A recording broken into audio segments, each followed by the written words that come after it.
Good evening and welcome to Essential Connections, an online discussion about making the essential connection with different topics that relate to mental health. This evening's topic is about physical fitness and physical education. We have some amazing panelists with us this evening, starting with Mr. Greg Wallace, who is the owner of KZoo's only faith-based business, physical fitness business. I am the one fitness. Hello and welcome, Mr. Greg Wallace. Hello. Also here with us tonight is the Dr. Luchara Wallace.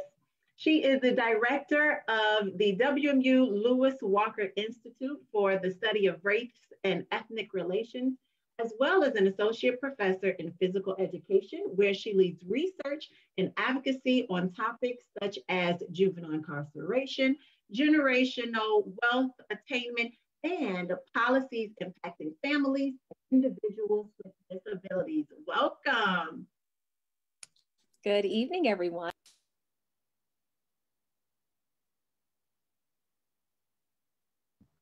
You muted. Sorry, I was muted. I'm Taylor Manley. I'm a behavior specialist at King Westwood Elementary. Today I'm going to introduce Mr. Russell Ball. He's a physical education teacher for KPS. He's been teaching for 11 years and he's taught pre-K through 12th grade. So we have such a dynamic panel ready to get into it as we discuss physical fitness. All right, what is it? What is physical fitness? What does that mean? Well, I guess as the practicing professional here, I think that, the definition of physical fitness is anything that you do that elevates your heart rate, increases blood circulation, increases activity of your limbs, and activates your muscle is in summation what we would sum up physical fitness to be, and the regulation of the different cellular activities of the body. So I guess since physical education is a part of general education, right? What do you have to say about that, Mr. Ball? Russell? I believe, physical fitness is just that very specific directed movement towards improving your body's functioning ability. And it doesn't have to be sports related. It can be just life related, and anywhere from running a marathon to just being able to carry the groceries into the car. So yeah, physical fitness to me covers the whole range from high-end athletic performance all the way down to functional fitness, just living your daily life as pain-free and easily as possible. So when most people hear physical fitness, you go to the doctor, they talk about, moving more, and it's like, oh my goodness, I don't want to work out. Working out is hard, it's too time consuming, or there's some that is excited and, pumped up and, ready to go. What is it about just saying physical fitness that people think that, it's going to cause a strain, or it's taxing, it requires a lot extra? What do you guys think about that? I think it's all true, and that's okay. I think that that's the one thing we can't sometimes lose when we think about physical fitness, when we think about health, when we think about what our bodies require. We have to do it. It's not always going to be easy, but even if we find that we have challenges, or maybe we're differently abled and we need something different, we need something to be differentiated for us, that's okay. We just have to know what our limits are. We have to know that it's okay to sweat. It's okay to be in pain.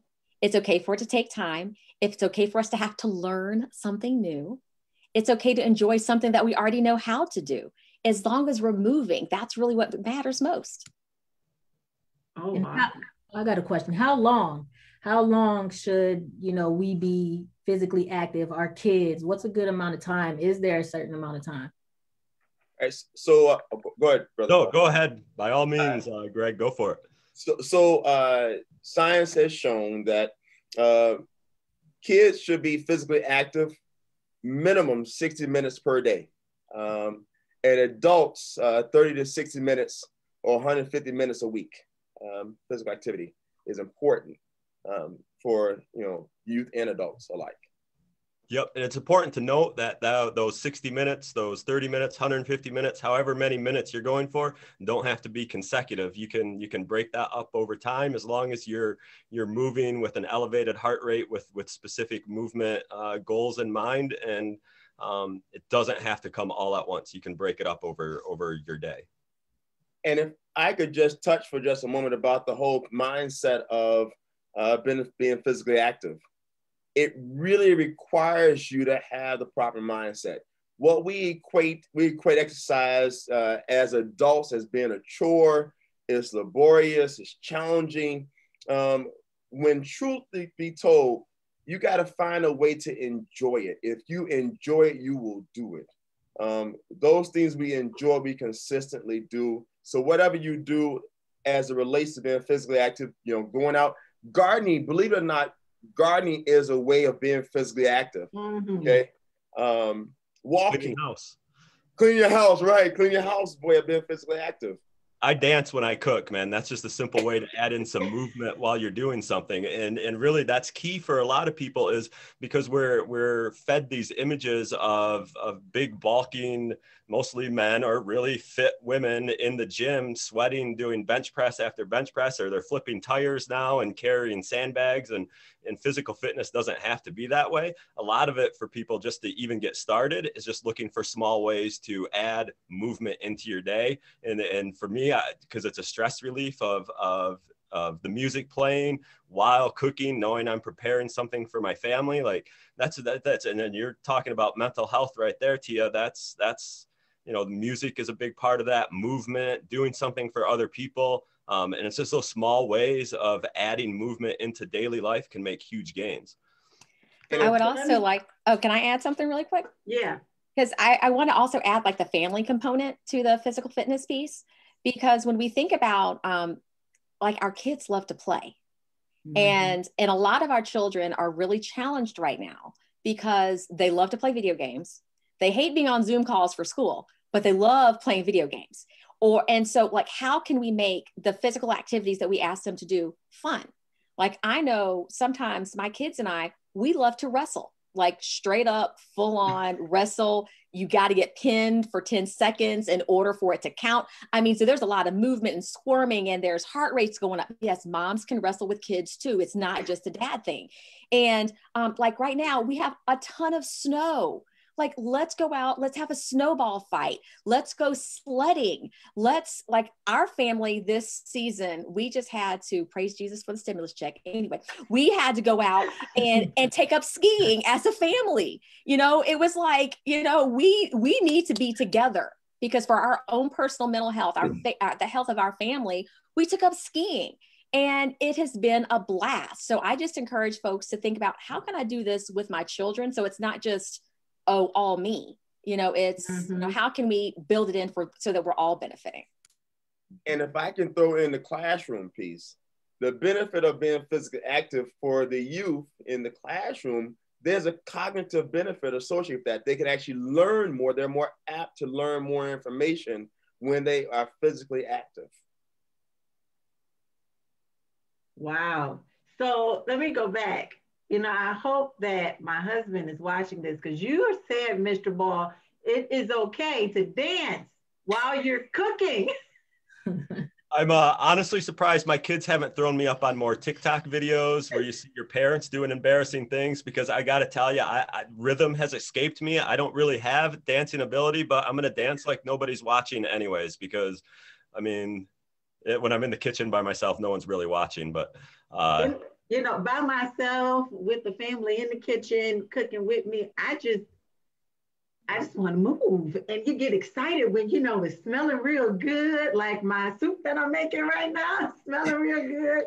You know, even sometimes when I'm eating my food, I get to doing a little dance, and my children look like, oh, it must be real good. We're waiting for our plate. Any kind of movement is good. And I like how you mentioned just doing things as a family, physical fitness activities as a family. So what are some other things that you can do? For example, some people just may not like the cold, who just don't want to go outside. It's not their thing. The snow is not their thing. What are some other things that they can do to engage as a family that'll get that heart rate going as you discussed? Well, I can take that one. First and foremost, let's go back to the video game example. We are, you know, we're a pretty vicious, like the dance game that you play. We love that game. You know, we've got our little cell phones or the joysticks or whatever you have to make your controller work. That works up a sweat. And for people that have wearables, if you are competitive and you like to reach certain goals and you like to close all of your rings, there's a function on your wearable that even includes exercise games that are video games. So it's kind of crazy. What do we do? Run it up and down your steps. If you happen to have a multi-level home. I mean, those are some things that I know that we'll do within our house without even having to go outside or drive. We're always looking at, you know, things that are free. And so some other things that we might look at, believe it or not, folding laundry burns calories. And so if you are intentional about how you fold, so like maintaining a pretty rapid pace will build up your heart rate, and you'll start sweating like, why am I sweating folding the towels? Because you're folding up quickly and you're efficient. And then if you keep running them back and forth to where they're supposed to go, you're burning calories. Oh my gosh, your kids can clean the house and get stuff done at the same time. That's all I'm saying. And you're healthy. Hey, you can open your sock drawer and throw your balls of sock, you know, stand 10 feet away and underhand throw your sock ball into your socks to work on some sports while you're doing it and stuff. Yeah, you can, there's all kinds of different little games you can find on YouTube and Pinterest. There are physical educators all over this country that are posting some amazing content that you can do at home. The kids, they're called Minute to Win It challenges. And you just, some of them are just flipping a pillow and you jump on the pillow and you jump off and flip it in between and see how many times you can flip the pillow in a minute, and have these crazy little competitions just to see who can move and be active just a little bit faster or longer than the next person, and just challenge each other. And, you know, with families, that builds a lot of competitiveness. I have 4 older kids and they're really competitive with each other. So those little games and activities can go a long way to just getting little bits of movement inside.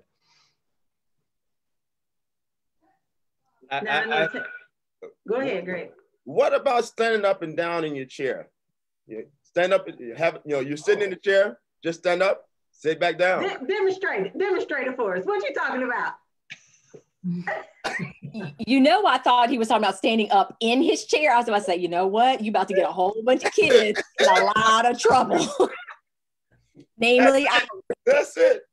You just sit down in the chair, stand back up, sit back down. Yeah, that creates the elevation heart rate. I'm sorry. Yeah. Okay. Kicking your legs out, alternating, kicking your legs out, back and forth. That elevation heart rate. Believe it or not, you can actually get a great workout sitting in a chair. But I think Greg brings up a great point, is because of the pandemic and whatnot, a lot of us are working from homes and we're finding ourselves in sitting more than what we're typically used to. I know me as a PE teacher, I spend way more time at a desk and chair now than I ever did in the school. And sitting for long periods of time has been shown to be extremely detrimental to the human body. So just getting up and moving, even just taking a few minute breaks and like Greg says, stand up and down a few minutes just to move, stretch those muscles, those ligaments, those tendons, get them lubricated and moving, because you will do some damage to your body just by sitting all day and not having that movement in there. So Taylor was a basketball player at Western, right? Broncos. Go Broncos. So Taylor, what do you do now with students as a behavior specialist? What do you do with your students? I know you know the importance of, maintaining that physical fitness. So what do you do now with students? With everything being virtual, it has been a little more difficult. However, just shooting them ideas such as what you guys have spoken about already, just standing up and down in your chair, remaining active. I've had parents ask me a couple of questions, what are some ways to motivate them to get up in the morning, and how do I help my kids stay alert throughout the learning day now, because they are at home, they're sitting, they might easily fall asleep during a lesson, and it's just simply staying active, rolling just like this in my chair. We have those things and those items at school, and that we can easily supply families from time to time, and that's just what I've been trying to do, giving them fidgets, giving them balls, and just something as simple as throwing a sock in the hamper and things like that. Just giving a lot of parents ideas such as that, just to stay alert. Taylor, I want to emphasize something that you just brought up, and that is, it's okay, parents, if your children are struggling in certain areas, to please reach out to the school.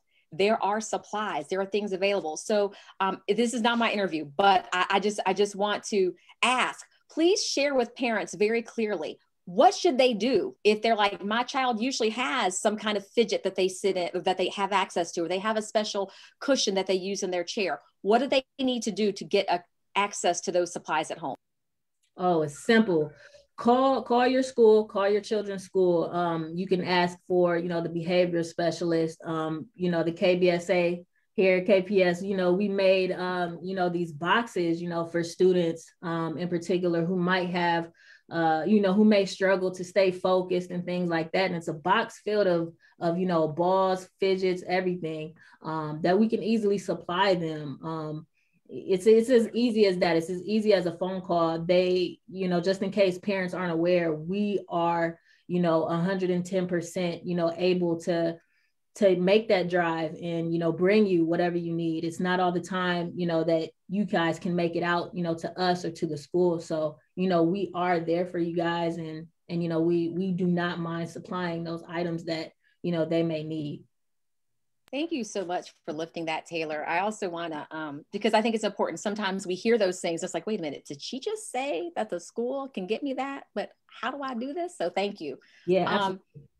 And I think one thing I also wanted to share is coming from the perspective of students who might be experiencing challenges with focusing and attention. Sometimes just remembering that it's important now more than ever to break things up into smaller segments. And so when you break things up, then you ask them to get up, to go do something, to move around.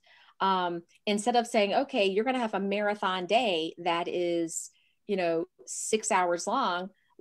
Maybe you start in your room, or you start in one part of the house and then you move to a different part of the house to go to some of your other classes. Maybe you, at the end of the school day, instead of rolling right into homework, maybe it's, let's spend some time just having just a brain rest opportunity. Just take some brain drain time, as I'll call it, just let it out and then go back in.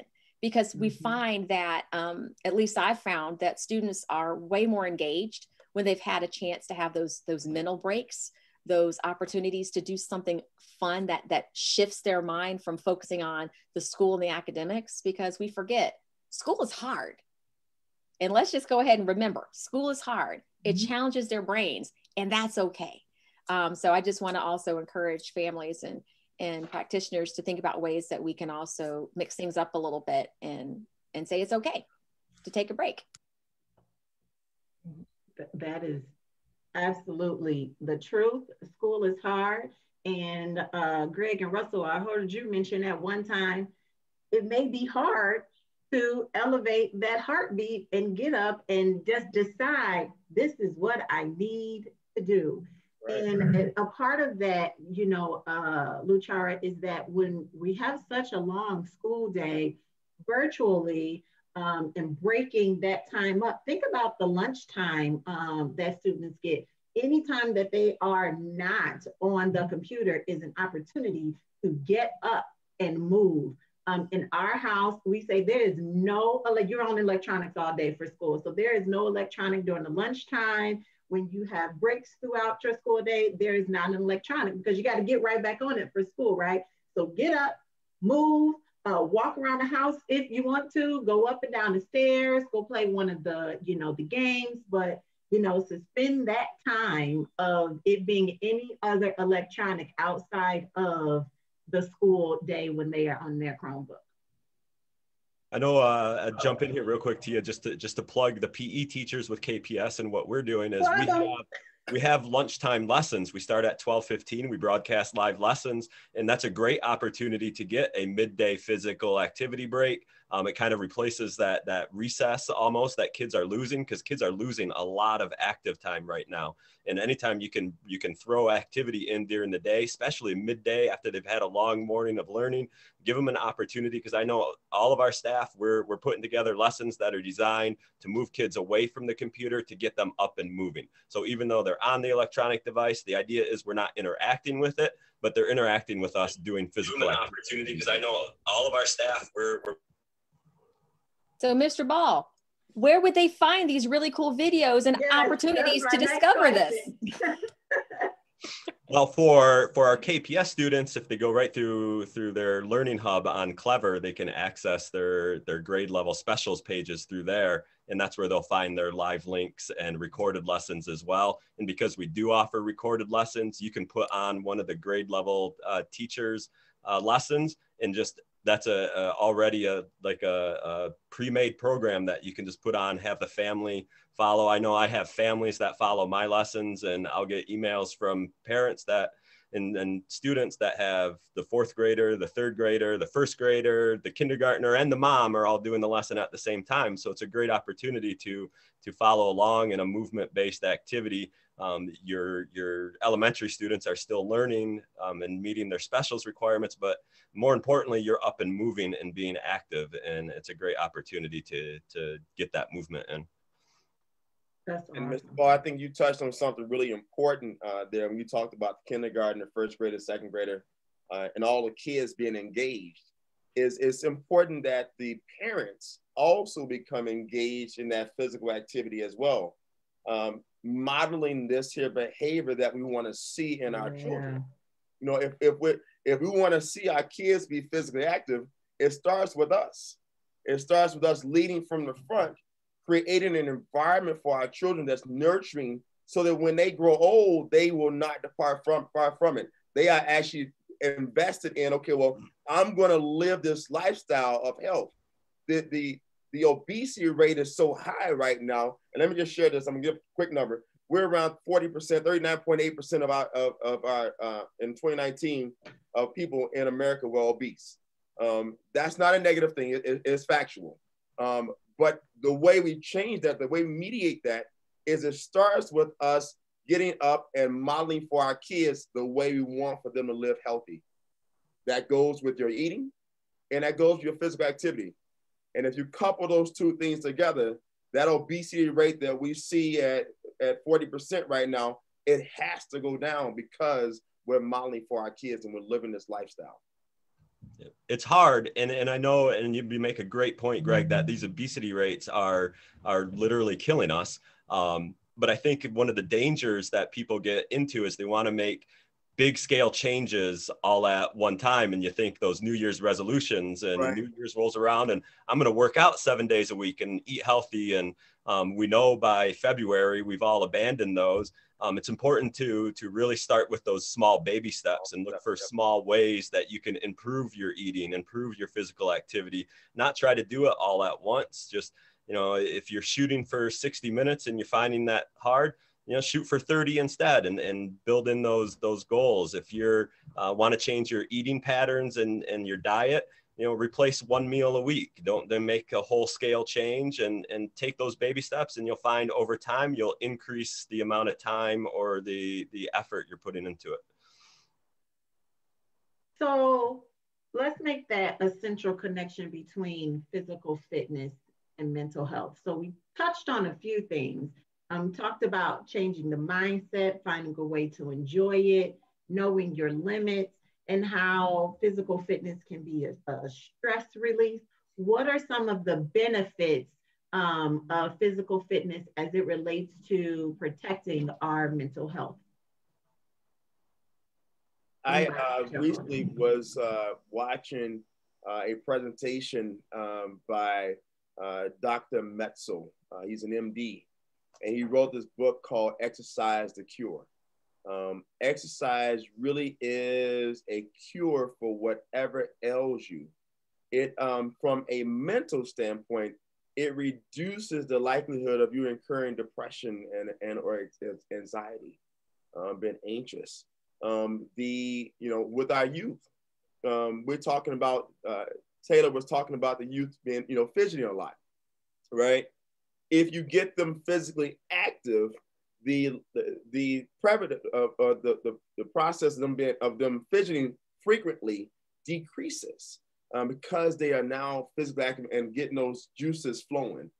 So it's important that they are physically active. It decreases depression and anxiety. And diminishes that fidgeting that we see with our youth. Anybody else want to add to that? I personally like physical fitness and physical activity as someone who does exercise strenuously, and I look for that endorphin rush that comes during a strenuous physical activity where your brain is literally releasing chemicals that are designed to help alleviate pain and reduce stress and the cortisol, the stress hormone in your body. So physical activity does actually play an active role in reducing the stress levels in your body. Thank you for bringing up cortisol, because that was actually what I was thinking about as well. One of the things when we think about that connection is that frequently when we're really stressed and we're having a difficult time kind of just handling and balancing all this, then we start to see our cortisol numbers rise. And you might say, well, how do I determine that my cortisol is getting high? Well, sometimes you start to see this little belly that starts to pooch out in the front or on the sides. Sometimes you start to feel physiologically that your heart is beating a little bit faster, but it's not beating faster in a good way. And so sometimes just that physical activity and engagement helps to decrease those levels. In addition to that, sleep is also vital to a healthy fitness regimen. And I know sometimes we take that for granted and we think, oh, well, it's okay if I stay up and finish watching this movie, or if I've got one more email to finish, or I've got one more text message that needs to be sent.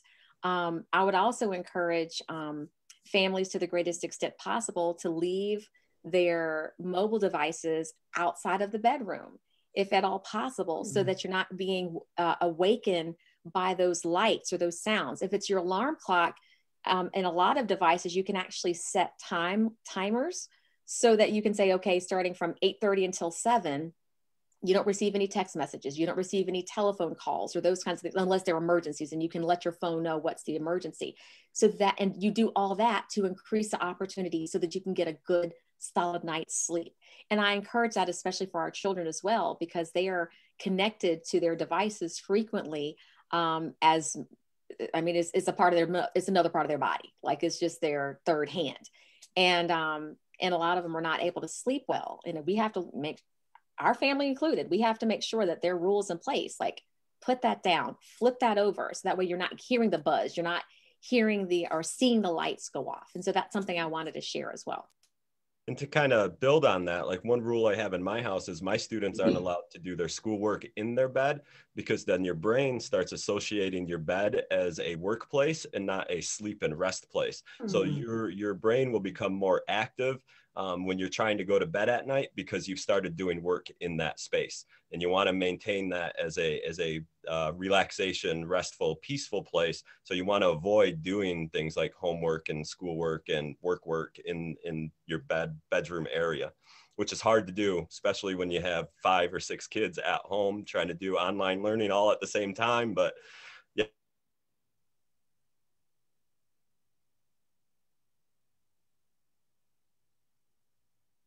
Uh-oh, I think he froze. Did you freeze, Russell? And that's why you don't want to do your schoolwork in your bed, because you'll freeze. You froze for a second, Russ. I'm sorry. That's okay. You're back. We got the gist though. Get out the bed. We got it. We got it. Well, that is great information to know. Now we talked a lot about, and I know we're getting short on our time here. We're actually about to be past our time. But we talked about physical fitness and how it helps release the stress and prevents anxiety and prevents depression. Does it do anything about, you know, I know if it's releasing those things, you should be happier, right? Does it do anything with, you know, joy? And talk a little bit about that. Like, what's the flip side? Exercise makes you happy. Yeah.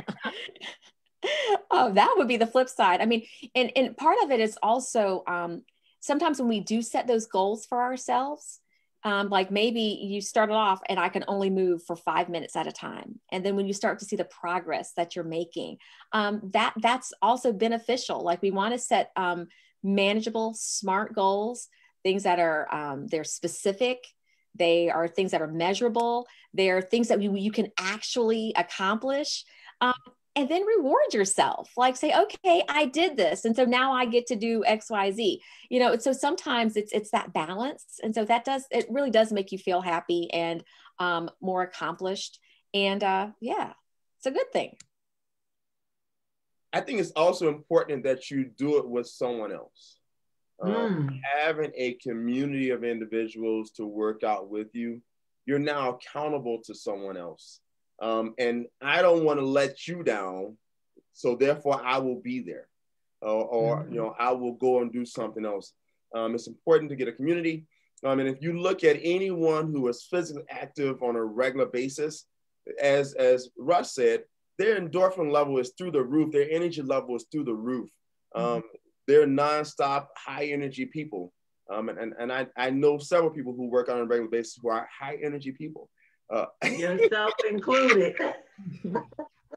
But you got to be physically active. You got to enjoy. You got to find that one thing that you enjoy doing, and just keep doing that. You know, Russ talked about, Char talked about, you know, doing it in increments. You know, start out with doing 15 minutes. Okay, well, this 15 minutes, these are manageable. All right, now I can bump it up and I can make it to 30 minutes. Okay, now I did my 30 minutes. Now I'm gonna set out another time. Well, I'm gonna do another set of 30 minutes. But you need to do it where it's manageable for you and realistic for you to do. I have, you know, several clients who have, you know, come into the building and they've seen amazing results. I'm not bragging or boasting, but they've seen results and it has kept them going because of the results that they're seeing. So you got to keep going and get a community of individuals. That's cool. And if your community is your family, that's more than one person, because we played Just Dance around here the other day, and I tell you, it was tough. I bet you were sweating.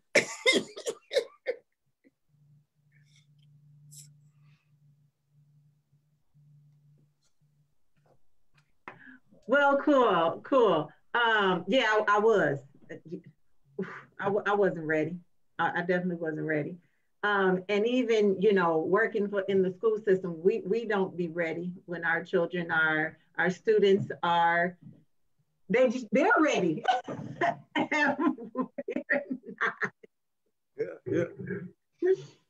But you guys, thank you so much for coming on this evening. This was an amazing conversation.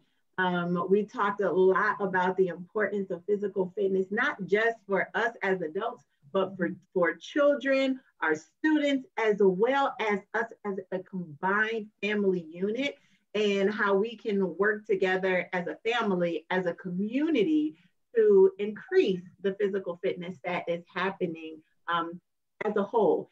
And if we all, it sounds like if we all increase our level of engagement in physical fitness, we'll be happy. We'll be happy. And physical fitness definitely supports our mental health. You guys were all awesome tonight. Thank you so much for coming on. Taylor, do you have anything to say to our guests this evening? I just want to thank you guys for all the input. I personally have learned a couple of new things as well. Keeping my phone out of my bedroom. I'm going to try that. So Tia, I challenge you to do something similar. Ooh, speechless. Wait a minute. Hold on. This late breaking news. I think what Taylor said is stop texting me after 8 or 9 o'clock. It's a running KBSA joke. It's a running KBSA joke. Well, thank you, Greg. Thank you, Russ. Thank you, Dr. Luchara. Thank you guys so much for participating in this Essential Connection discussion for this evening. Everyone, we look forward to having another Essential Connection discussion next week, in which we will be covering self-care. Thank you all for watching. Have a great night. Bye-bye.